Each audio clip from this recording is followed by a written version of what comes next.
మీరు చూస్తున్నది మా వార్త ఛానల్. ఈరోజు మనతో ఒక ప్రత్యేకమైన అతిథి ఉన్నారు. మున్నూరు కాపు సంఘం రాష్ట్ర ఉపాధ్యక్షురాలు గౌరవనీయులు Shrimati Saroja Patel. Okay, nice to meet you madam. Thank you.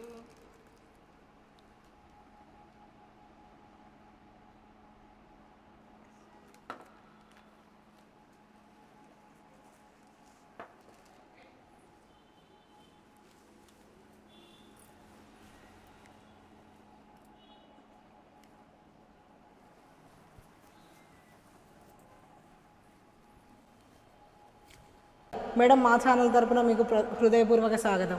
Thank you. Okay madam, మీ రాజకీయ ప్రయాణం ఎలా ప్రారంభమైంది? చిన్నప్పటి నుండే సామాజిక సేవపై ఆసక్తి ఉంది. మున్నూరు కాపు సంఘం సమస్యలను దగ్గర నుండి చూశాను కాబట్టి ప్రజలకు మరింత చేరువై వాళ్ళకి సేవ చేయాలనే ఆసక్తితో ముందు రాజకీయాలకు రావడం జరిగింది. ఓకే, మున్నూరు కాపు సంఘం ప్రధానంగా ఎదుర్కొంటున్న సమస్యలు ఏంటి? మెయిన్గా విద్య, ఉద్యోగ అవకాశాలు, మహిళలకు ఆర్థికంగా ముందుకు తీసుకువెళ్లాలనే ఆకాంక్షతో నేను మున్నూరు కాపు సంఘంలోకి రావడం జరిగింది. రాజకీయ భవిష్యత్తులో మీ ముఖ్య లక్ష్యాలు ఏంటి? అంటే ఉపాధ్యక్షురాలుగా మీ ముఖ్య లక్ష్యాలు ఏంటి? మెయిన్గా యువతకి విద్యాపరంగా, ఉద్యోగ అవకాశాల పరంగా, మహిళలకు, పేదవారికి కూడా హెల్ప్ చేయాలనే సంకల్పంతో ఇందులోకి రావడం జరిగింది.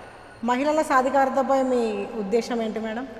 మహిళలు ముందుకొస్తే సామాజికంగా, ఆర్థికంగా మన సమాజాన్ని ముందుకు తీసుకువెళ్ళగలుగుతారు కాబట్టి మహిళలు ముందుకు రావాలి, 33% రావాలి రిజర్వేషన్ అని కోరుకుంటున్నాను. ప్రస్తుతం ఉన్న రాజకీయ సామాజిక పరిస్థితులపై మీ అభిప్రాయం? ఇప్పుడు నార్మల్గా ఇప్పుడు ప్రజెంట్గా అయితే ఏమి సంక్షేమ పథకాలు మహిళలకు, పేదవారికి అందరికీ అందాలని కోరుకుంటున్నాను. ఓకే, మొన్న జరిగిన కులగణన రిజర్వేషన్ల గురించి, అంటే మీ సంఘానికి మీరు లాభం జరిగింది అనుకుంటున్నారా లేక నష్టం జరిగింది అనుకుంటున్నారా? డెఫినెట్గా నష్టమే జరిగిందండి. బికాస్ మున్నూరు కాపు సంఘంలో చాలామంది పర్సంటేజ్ ఉన్నారు. కులగణనలో మాకైతే అన్యాయమే జరిగింది, రిజర్వేషన్లు రాలేదు. సో మేము సంఘం తరఫున మేము మీటింగ్ పెట్టుకొని దాని గురించి డిస్కస్ చేయాలని అనుకుంటున్నాం. రాజకీయ రంగంలోకి రావడానికి మీకు ప్రేరణ ఇచ్చిన వ్యక్తి ఎవరైనా ఉన్నారా? అంటే మీ పర్సనల్గా? మా కుటుంబ సభ్యులు వాళ్ళు నాకు సపోర్ట్ చేయడం వల్ల, మరియు రాజకీయ నాయకులు కూడా సమాజ సేవపై వాళ్ళు చేస్తున్న కృషి చూసి అట్రాక్ట్ అయ్యి నేను రాజకీయంలో. అంటే ఓకే, రాజకీయ రంగంలోకి రావడానికి మీకు ప్రేరణ ఇచ్చిన వ్యక్తి ఎవరైనా ఉన్నారా? మీరు ఎవరిని ఇన్స్పిరేషన్గా తీసుకుంటున్నారు? నా ఇన్స్పిరేషన్ గాడ్ ఫాదర్స్ ఇద్దరు ఉన్నారు. ఫస్ట్ మెయిన్గా బొమ్మ వెంకన్న అంకుల్, మున్నూరు కాపు సంఘం గురించి చాలా పాటుపడినారు.